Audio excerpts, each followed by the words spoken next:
to our weekly medical program Elixir of Life with Dr.sheef from Saudi TV Channel 2.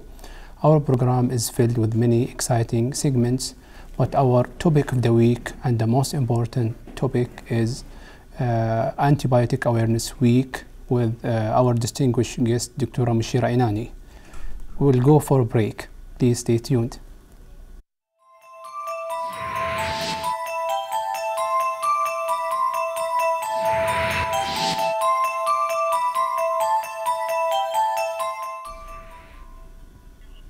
Our next segment will be the quote of the week. Please stay tuned.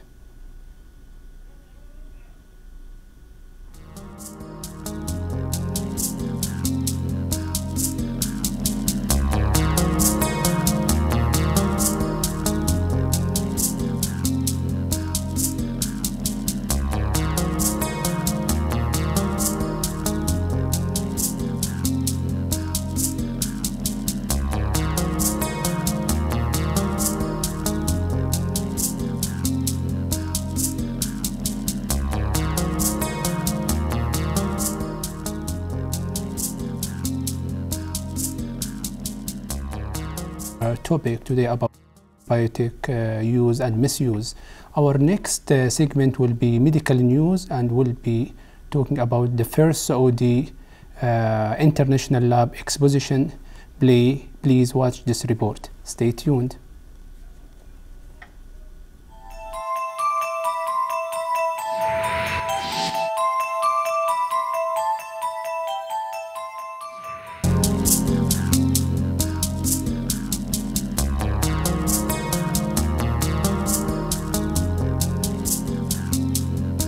I'm Dr. Ali Al-Uthaim. I'm Head Division of Toxicology and Biochemical Metabolic Lab at King Abdulaziz Medical City. Actually, this is a very special event and organized. We are handling right now a second conference organized by Saudi Society of Clinical Chemistry to discuss the recent guidelines and updates in lab practice related to abnormalities in lipid profiles, cardiac biomarkers, and also we are discussing the quality and safety in lab practice. It's very important, as you know, we are gathering in all the people, actually, all the personnel and working in laboratory medicine. They are meeting at different levels, at medical technologists, clinical scientists, and MD consultants, to discuss all the updates in lab practice. How can we improve it? How can we interpret and improve our current practice to meet the clinical needs? I would like to encourage, actually, and I would like to thank all the organizing committees for such important event, and encourage such events in the future to be organized. It will help, actually, to improve the laboratory practice in Saudi Arabia.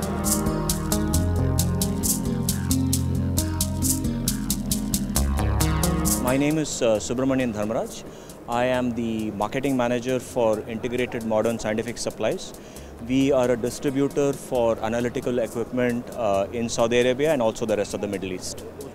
Sir, what can you tell me about this event, the main goal of it? This is turning out to be a really good event for us. This is the second time Saudi Lab Expo is being held in Riyadh, and we participated last year also.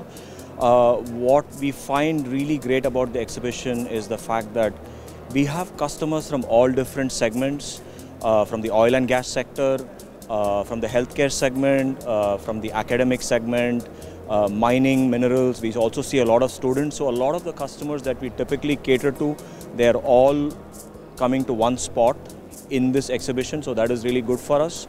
And very clearly this is a very well organized exhibition, because we also participate in Arab Lab, and Saudi Lab Expo, I should say, is as equally or better organized than Arab Lab. It is very, very well done. Is this your first time to attend such an event in Saudi Arabia?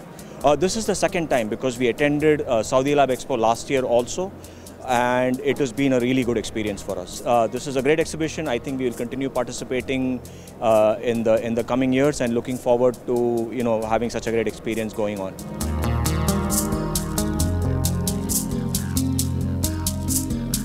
So my name is Dr. Awan. I'm an assistant professor at King Abdulaziz University, a consultant in biochemistry. So this event is the second event in the series of international conferences. This is a new association, the Saudi Society of Clinical Chemistry, and it encompasses all physicians, specialists in the field of biochemistry and devices. So this year we have the international conference within the expo, so our participants would not need to go outside from the expo, and they can enjoy looking at the exposition, at the same time enjoy the sessions. The expo is now bigger and has more variety. Our speakers are more well known. They are top-notch in their field, and also they are updated.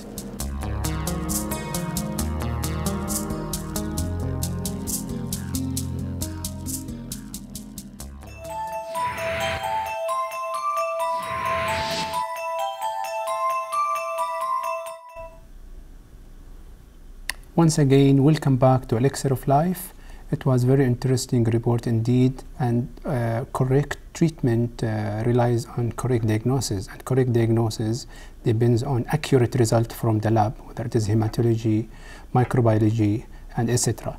So our next medical news report will be about World Diabetes Day. Please watch this report. Stay tuned.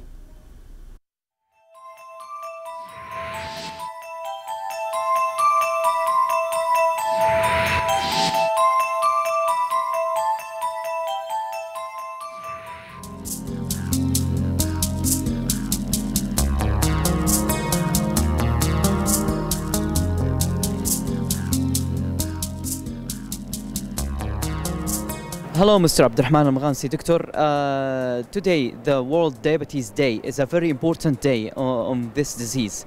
What can you say in this occasion? First of all, thank you very much for coming and covering our event for the night. We are here to increase the awareness about diabetes in general, and the International World Diabetes Day.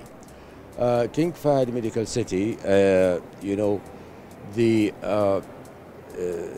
Diabetes and Endocrinology and Obesity Center in the KFMC is where the diabetes patients actually are taken care of. So we are coming here today. We are coming out of our offices and our center to come and talk to the patients and also to people regarding diabetes. And we came out to the community. So basically we want to come and to reach out to the community just to tell them about diabetes and the difficulties that our diabetic patients are facing. So let's just go back to and define diabetes. Diabetes is a disease that means high blood sugar. Okay, by high blood sugar, that will complicate if the patients are not taking care of their sugar. That will be complicated by eye disease and kidney disease and nerve disease and heart disease. So it's really important that the diabetic patients, they know that if they don't take good care of their diabetes, they might run into problems. And that's what we want to do today, actually, is to increase their awareness. And the theme this year is Our Eyes on Diabetes. So basically we want to teach people how to prevent, we want to teach people how to diagnose, and we want to teach people also how to take care of their diabetes and how to prevent the complication. And we want them to live with diabetes in a good way. Yes, really important, really important. So our modern life now is changing, and rapidly we are going in a very fast process. So it's giving diabetes a good chance to take care on people. So in our modern life, we are very much in touch with our works, and we don't do sport, do like that. Is it a very important factor that can make diabetes grow up in the society? That's really very, very important, because now Saudi Arabia is ranking one of the top 10 countries in the world in the prevalence of diabetes. And the reason behind that is, first of all, we are genetically predisposed to the disease. But the second thing, naturally ready to have this diabetes. That's true. But the second thing is, we are not exercising enough. We are eating a lot of food that contains a lot of calories. So diet, lack of exercise, genetic predisposition, are these the three things that will make diabetes is highly prevalent. If we go back like 40 or 50 years ago, where people, they are doing a lot of physical work, and the diet is not so rich with calories as these days. It was more natural diet. Definitely, the prevalence of diabetes wasn't this high in like 40 or 50 years ago.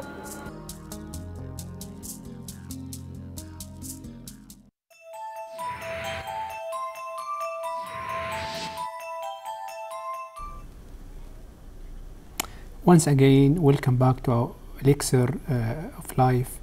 It was very informative report about diabetes, and Saudi Arabia ranked the top 10 countries in prevalence of diabetes.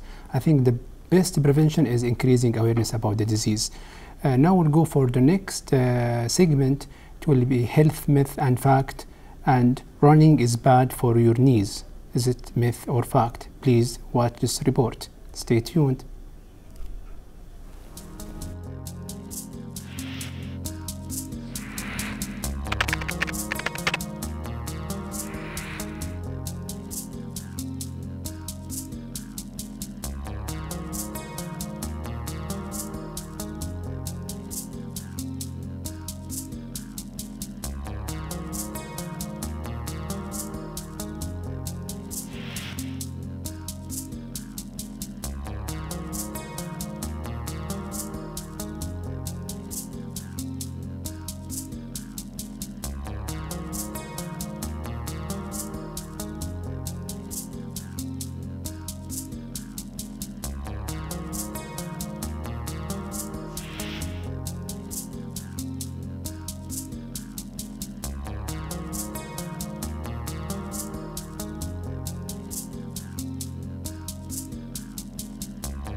Once again, welcome back to Elixir of Life. Now we'll go to the topic of the week, and episode theme is World Antibiotic Awareness Week. And our distinguished speaker and guest, Dr. Mushira Enani. She is a medical director of the main hospital and infectious disease consultant. Welcome, Dr. Mushira, to our program. Thank you very much, Dr. Mohammed. It's my pleasure and honor to be here. It's a pleasure and honor for us as well. Thank you. Without further ado, we'll go to the questions. First question: how was the awareness campaign, and what was the target audience? Okay. In fact, last week, November 23rd, KFMC had organized a campaign, a public campaign, and that was just following the World Antibiotic Awareness Week, which is organized by WHO from 14th to 20th of November. It was a multidisciplinary team that worked hard to make it successful campaign. Adult and pediatric infectious diseases, clinical pharmacy, microbiology, health education, as well as play therapy as well. So it was, as I said, last Wednesday. It started at 4 p.m. and lasted until 10 p.m. The target audience, of course, the main messages was directed to public. However, we were also recommending what pharmacists can do, what health provider can do, and what policymakers. But for the sake of public, we were simplifying the messages of the best use of antibiotics. In plain language and layman language. Yeah, in layman language, so they can understand. And in fact, there was a lot of activities and survey and competition. So it was very interactive and very rewarding. Excellent, Dr. Mushira.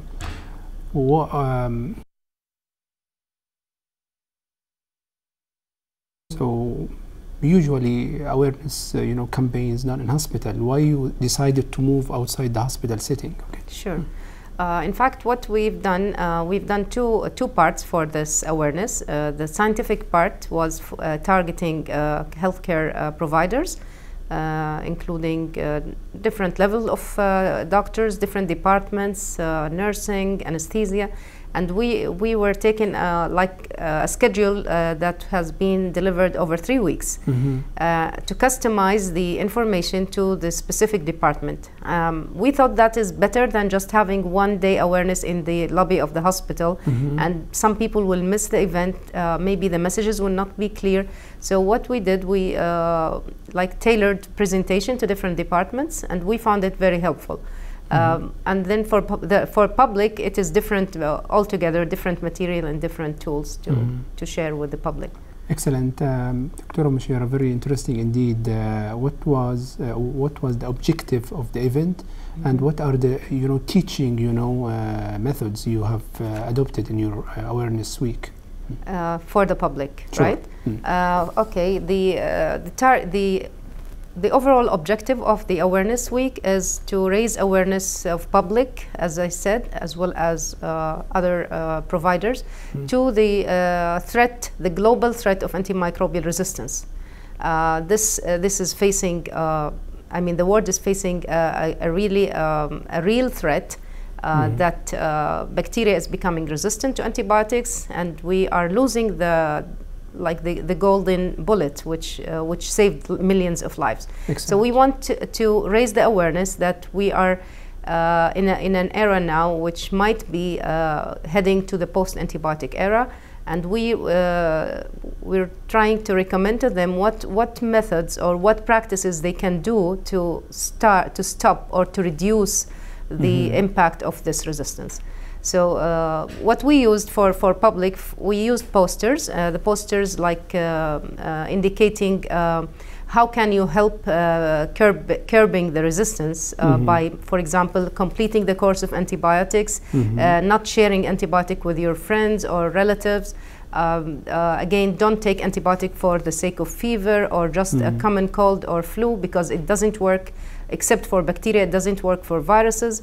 And there were also different booths showing them how to measure the doses for pediatrics and how to store it, how to reconstitute it. It was different types of tools. For example, microbiology also, they brought a microscope and they were showing them how does bacteria look under the microscope. Very interesting. And what do we mean by resistant bacteria on the agar plate, and what do we mean by a sensitive bacteria. So it was really practical tools that we could simplify the information to public. Yeah, practical and enjoyable, okay, yeah, for the public. Okay. Exactly.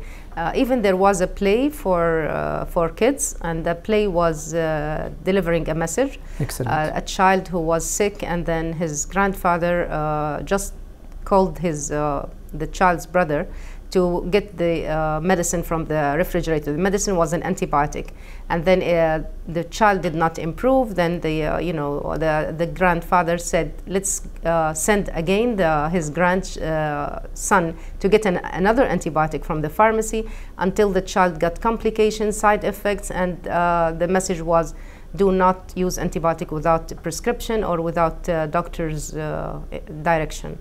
So I think it reached the children. Especially there was like question and answer after the play, and we were rewarding people who got the right answer. Excellent. So it was education mixed with entertainment, okay, correct, to get the message across. Yeah. Dr. Mushira, this leading us to the next question. You mentioned a lot antibiotic resistance. Can you simplify it or mention in a nutshell what's antibiotic resistance? Okay. As we know, antibiotics are chemical substance used to treat bacteria and the bacteria causes infectious diseases. So when we say antibiotic resistance, it's a process when the bacteria become change or mutate or change their structure, so they will not be susceptible anymore, or the antibiotic will not be working anymore. So basically we're losing the effect of antibiotic if the bacteria become resistant or becoming stubborn, or a superbug that can you know, bypass the defense, I mean, it's if we want to simplify it, it's like a key and a lock. If we consider the antibiotic as a key and the bacteria is the lock, so changing the lock or changing the structure of bacteria, then the key will not be working, and that's why we're losing the precious resource, which is the antibiotic, because the bacteria is smarter and continue to evolve. I mean, by mutation, continue to change the structure. Then we're reaching or they becoming superbugs, the so-called superbugs, which means they are resistant not only to one class of antibiotic but to several classes of antibiotic. Of course, this means that the infectious disease will not be treated, and the patient may be harmed, may get complications of infectious disease, maybe if God forbid, the patient may die because of an infection that is not controlled by the antibiotic. So it has a lot of consequences, in addition to the financial burden on the society, on the patient, as well as transmission from one patient to another. Okay, thank you, Doctor. Why you should be concerned about antibiotic resistance? Why nowadays we are bringing to the public antibiotic resistance? Okay, as I said, bacteria is part of their methods of survival is mutation and genetic, you know, changing their genetic structure to survive. And but it is becoming, the problem is becoming or escalated to a high extent. And the reason, there are many factors that led to this. The overuse of antibiotic is a driving force for resistance. Expansion in the population, aging population, a lot of factors that led to overuse of antibiotics. Of course, modern medicine as well. Like antibiotic had saved millions of lives, and it improved the way we practice medicine. It allowed the transplant, different surgical procedure, complicated surgery. So the more sick patients, the more pressure on antibiotics, because they are used when the patients are for example, passing through an immune-compromised state or a neutropenic state. So it's a vicious circle. The more we use antibiotics, the more we get resistance. And of course, the international travel. International travel makes now the resistant bacteria that can spread from one place to the whole continent within 24 hours. So a lot of things have changed, expansion of population, as I said, travel, and overuse of antibiotics. That will makes the resistance more and more. So it's very clear, Dr. Mushira. I mean, what are the kinds of infections caused by viruses and should not be treated by antibiotics? Okay, so this is a common mispractice by public, that they use antibiotic for viruses. Viral infections that would not be treated with antibiotic is common cold, like the flu that you get, especially in this winter season. Influenza, which is more than common cold. It's another virus, but it causes high fever, myalgia, headache, and it can get complication with lower respiratory tract infection. Of course, most of the gastroenteritis, especially in children, it's viral in origin, and we do not recommend antibiotics, neither in children or adults. Sometimes some proportion of ear infection in children also is viral in origin. So antibiotics should not be misused in this indication. Yeah, you mentioned some examples of antibiotic misuse.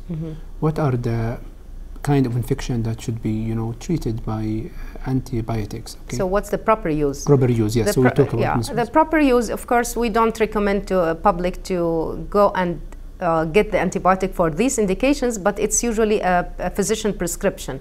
So if the physician prescribed an antibiotic for a urinary tract infection, this is really appropriate, because most urinary tract infection is caused by bacteria, not viruses. Infections of the lower respiratory tract, especially in elderly and diabetics, immunocompromised, this is usually a bacterial pneumonia, and that's again, it will respond only to antibiotics. There are other infections, other system involvement, whether CNS infection and skin and soft tissue infection, like patients with diabetic foot, for example. When they get infection, it is bacterial infection. So the message here is to use antibiotic only with prescription, and make the first step is making a good diagnosis or a proper diagnosis. As you mentioned when you were showing the lab report, if we have the proper investigation, we will reach the proper diagnosis. And when we get the diagnosis, then we can prescribe the right antibiotic or the right medication. Very interesting. You mentioned that we cannot, if a patient or public go to the pharmacist, he should not take, should not prescribe the antibiotic by the pharmacist. What's the current, practice globally and in Saudi Arabia? What are the, most of the countries, like the developed countries, they will prohibit dispensing antibiotic in public pharmacies without a prescription. Again, in the Gulf region, some countries like Qatar and Kuwait, they applied this policy, and Bahrain is starting to do. Saudi Arabia, unfortunately, it was not applicable, but nowadays there is a strong move from Ministry of Health to mandate the prescription before dispensing antibiotic. And in fact, there was just a recent news that there will be a penalty for any pharmacy who dispense antibiotic without a prescription. Again, the aim is not to deprive patients from medicine, but to give the antibiotic based on a physician diagnosis, and give it when it is needed, not for anybody who just like to use antibiotics. So this is not yet implemented, but it's in the... It's coming. It's coming soon, and great. Excellent. What can be done to slow or prevent antibiotic resistance? Okay, at a global level, the WHO has come up with something called Global Action Plan, and the Global Action Plan has been adopted by Ministry of Health. It's five strategic objectives. The first strategic objective is to increase awareness on resistance, and that's why we have done the campaign. And in fact, the Ministry of Health has arranged, this year was a landmark year. They have done maybe, I would say, 100 campaign all over the kingdom, in different regions, and in collaboration with Ministry of Environment, Water and Agriculture. We were successful in delivering the message to public in different places. So the strategic objectives, the first one is the awareness that we worked on. The second one is to enhance infection prevention and control. As you know, if infection prevention and control is not optimal, then it will speed the transmission of resistance. If you have one patient with a superbug, you can end up by 10 patients in the institution having the same superbug if we don't apply proper hand hygiene, proper infection prevention. And the third strategic objective was optimization of antibiotic, which is called the so-called antibiotic stewardship. Optimizing, there are lots of action plan has been put forward, and among the action plan, for example, for stewardship, is to start from undergraduate education, and like putting it mandatory curriculum for medical school as well as practicing physicians. The fourth strategic objective was to enhance drug research and development and investment in new antibiotics. And the fifth one was it was awareness, infection prevention, optimization, research, and there was a fifth framework that I forgot. But each objective, there was a technical committee chaired by one expert, and we had done an action plan at the Ministry of Health level. So hopefully the country is moving toward the global action plan that WHO has advised and recommended. Excellent. This is all this year. This year. Yes. So we call it Antibiotic Awareness Year. Yeah, it is. It is. In fact, it's a very significant year, and it's. There was a very high-level meeting in the United Nations as well, September this year, to talk about resistance. So we reached a stage that resistance is killing a lot of people, and in fact, there was a very interesting report that projecting what will happen in year 2050. if no action is done to stop resistance. So they found that the total mortality, or people will die, the total deaths caused by resistance in 2050 will be 10 million. 10 million? 10 million people will be dying. Number. Very scary number, which basically means 1 every 3 seconds. 1 person every 3 seconds will be dying because of resistant infection if nothing has been done until that year, which is 2050.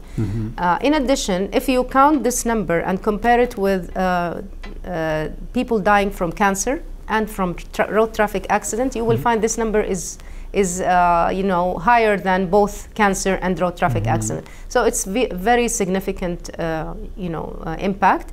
In addition to the impact on gross domestic production, there will be trillions of US dollars lost in gross domestic production if we do not do an action to curb the resistance. Excellent. So this is, you mentioned in 2015 is 10 million. So 2050 to 2050. So this is projected. It's projected 2050. If we don't do an action to stop resistance, we will have 10 million people dying. That's why the Awareness Day, that's why you are... Of course, awareness and many other initiatives are being done to stop that. Excellent. Dr. Mushira, we heard about antibiotic resistance a lot. Okay, what are the main causes of antibiotic resistance, if you summarize it in...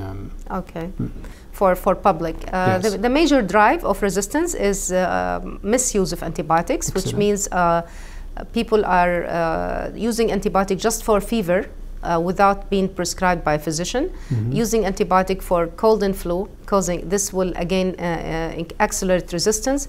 Not completing the course of antibiotic being prescribed. Like if the course is 5 days and people used it, or a person used it for 3 days or 2 days, that can again accelerate the resistance.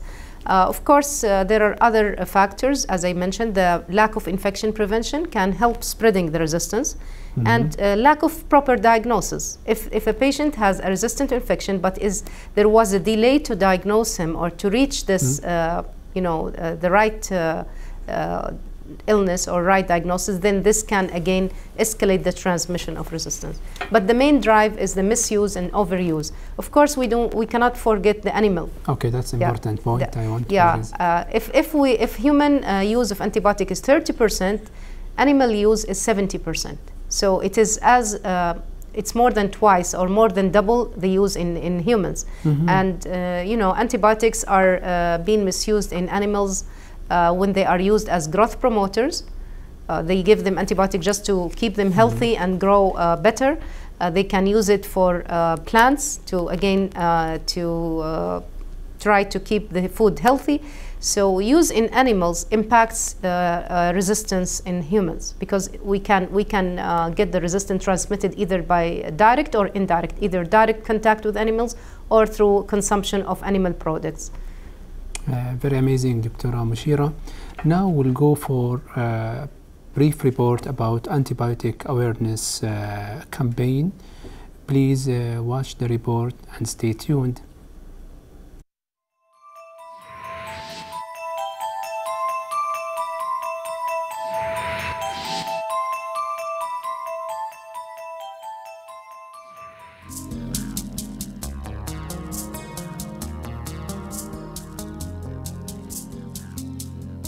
Hi, I'm Dr. Ibrahim Al-Harfi, the Associate Executive Director of Medical Administrations at King Fahd Medical City. MashaAllah. And can you tell us a little bit about the Awareness Week of antibiotics that you're holding in here? Yeah, sure. So this is the week for the WHO is actually pushing the major organization to do some awareness for the public about the misuse and use for antibiotics. So the theme for this year is Had an Antibiotic with Care. And the whole idea is actually to give awareness for people and that how they should use antibiotics, especially in our community where there's a major misuse for antibiotics. Assalamu warahmatullahi wabarakatuh.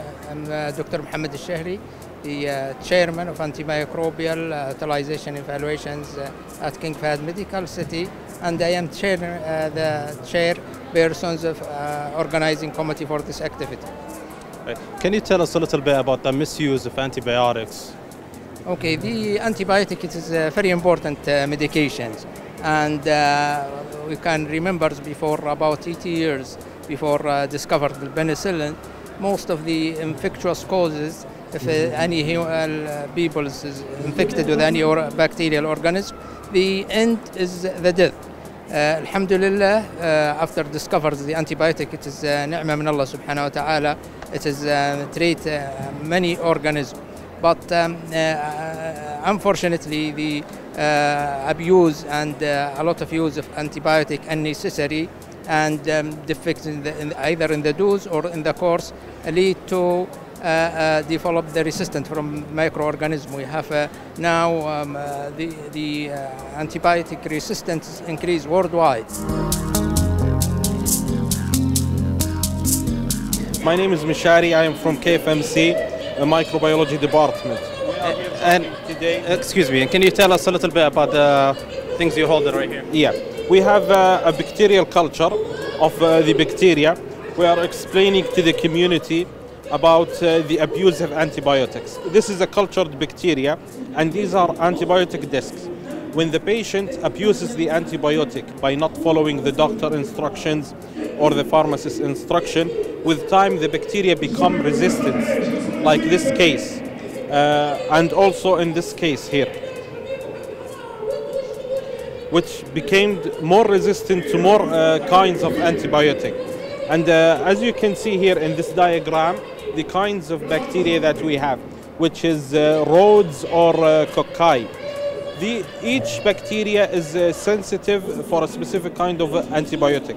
If you did not follow the instructions of the doctor by disobeying the dosage time or the amount of the dosage, more resistant bacteria will be in the community. Thank you so much for your time. Thank you. This is Dr. Fawzi Al-Khadadi, pediatric resident from King Fahd Medical City. Can you tell us a little bit about how parents can protect their children from misusing of antibiotics? As usual, we have not using of the antibiotic without permission of the doctors. We have to take the prescription from the doctors, because not all the infection need antibiotic. Because the viral infection, no need for an antibiotic, only the bacterial infection. So we try to limit the using of the antibiotic to avoid the resistance of the antibiotic. Thank you so much for your time, Dr. Fawzia. Thank you.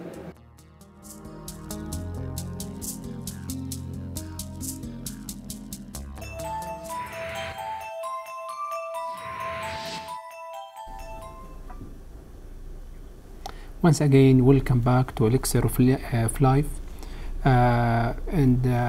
welcome back, Dr. Mushira. Thank you. Just the same theme or the line of discussion.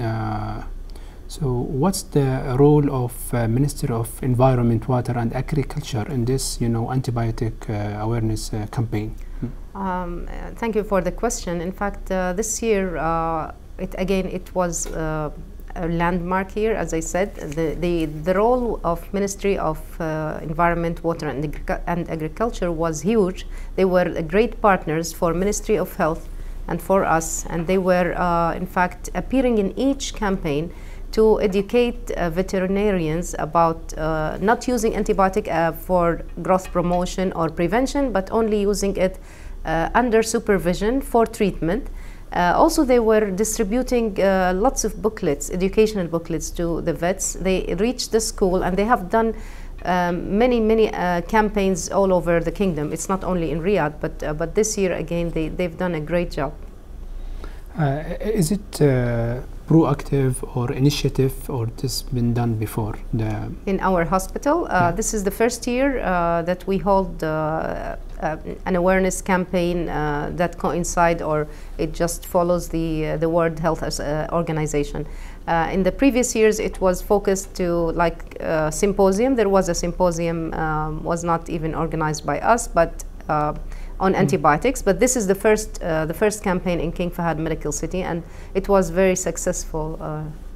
Thanks God. Excellent indeed. Dr. Mushira, if I have high-grade fever, like temperature 40, do we always need antibiotic? I think this is important question. Yeah, it's a very important question. as a public, again, they think that the height of fever can decide. If a person got 40 or 38, then this means that it's a bacterial infection. It doesn't. It's not a clue, or it's not a guide to start antibiotics. Again, we say the best is to go to a physician to get examined and to reach the right diagnosis. It might be a viral infection. Again, viral infection can cause high fever, drug-induced fever. Sometimes, occasionally, we see patients who have lymphoproliferative disorders like lymphomas. It's a malignancy of the lymphatics or lymph nodes, and they can get high fever. So it doesn't mean, fever does not mean bacterial infection. It need to be diagnosed first, and then if it is bacterial infection, then antibiotics are indicated. So fever can be caused not necessarily by bacteria. Not only bacteria, any viral infections, other infections. We have viral, fungal, parasitic, of course, non-infectious process, or even drug-related adverse event can cause fever. Excellent.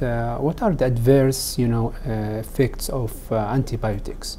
Okay, antibiotics can, they have many adverse events. The most common adverse event that we see in the hospital is a skin rash. Skin rash that can cover the whole skin, and it become like red erythematous. We call it maculopapular. It's like plaques all over the body. This is the most common. Gastrointestinal side effects are the next common, like diarrhea or vomiting. Of course, if the skin rash, back to skin rash, if it's extensive in like a small proportion of patients, they can have sloughing of the skin. They can have ulcers of the mouth and mucosa. So it is not really easy to use antibiotics because it may cause high, like severe adverse events. Other adverse event, organ involvement, like people elderly, they may need adjustment of the antibiotic dose. So if the dose is not adjusted, they can have renal failure. Or for example, they can have ototoxicity, which means deafness, because the dose was higher than the age or the renal function. So there are a lot of side effects for antibiotics, and that's why we want to people to deal with antibiotic with care, and that's what was the theme of the theme of the year of the World Health Organization and the World Antibiotic Awareness Week is handle antibiotic with care. Because it's not like any other drugs. Antibiotics are targeted to living organisms, which is bacteria. And these bacteria, as we mentioned, they keep changing and they keep fighting, and they are winning the fight. So we don't want to lose the antibiotics. So all of us should handle antibiotics with care, whether as a patient, as a health provider, as a pharmacist. We really need to think twice, do we need to prescribe antibiotics? Yeah, I think, antibiotic, it's like double-edged sword. If you use it properly, you treat the life-threatening infection. If you misuse it, you can have antibiotic resistance. So that's why your theme is very fascinating, handle antibiotic with care. Our next question is very relevant and important. Are there any special precautions for women of childbearing age or during pregnancy to take while receiving antibiotic? Of course, some antibiotics are prohibited for pregnant women unless they are life-saving, and then we have to weigh risk against benefits. There are like the antibiotic during classes in pregnancy are classified into A, B, C, and D, depending on like A and B are safe to use. C is there is somewhat of contraindication, and D they should be avoided completely. So any prescriber should be aware of what antibiotics are allowed in pregnant ladies, and is there any risk to the fetus, especially in the first trimester, which with the first 3 months of pregnancy. We need to avoid certain classes of antibiotic because it can cross the placenta and it can cause problem to the fetus. Teratogenicity. So pregnant women, they need to be cautious. They need also to read the pamphlet insert of the antibiotics to educate themselves. In addition, the doctor should be giving them the advice or the precautions of using antibiotics. So you mentioned the most important, the first trimester or the organogenesis period. Okay. This is the time when the baby starts. The organs of the baby start forming. So it's very critical to avoid antibiotics, which is harmful. After the third trimester, or after the first trimester or the first 3 months, then most of the antibiotics are relatively safe, with very narrow classes that should be avoided.